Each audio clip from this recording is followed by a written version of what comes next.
Hey, Lowell from Gamer Guides here, and in this video we want to break down how scanning works in Metroid Prime 4 Beyond and what creatures you might actually miss.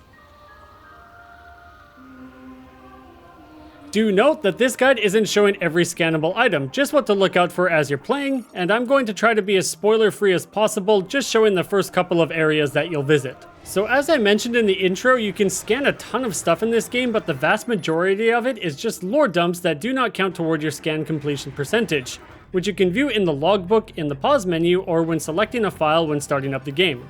What does count, however, is separated into 4 different categories. The first of these is biology, which is pretty much any ally, enemy, or fauna that moves. This includes 3 missable scans in the game's opening tutorial level: Galactic Federation Trooper, Space Pirate, and Aberrax, this big brute of a boss.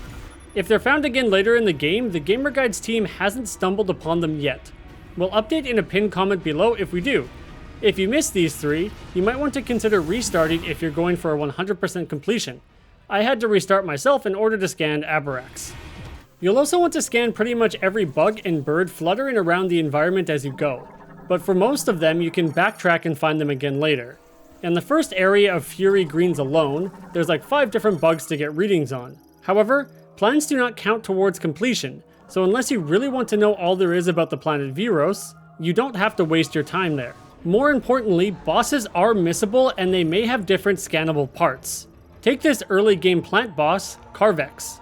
Its body, tentacles, and the little spores it shoots all count toward completing your logbook. You need to be thorough when going up against bosses and constantly check if there's something new to scan from them, because if you kill it, you won't be able to scan it unless you start another playthrough. The machine category is pretty self-explanatory. They're basically any robotic enemy you come up against. They start popping up in the second biome, though you can find a broken one while exploring Fury Green.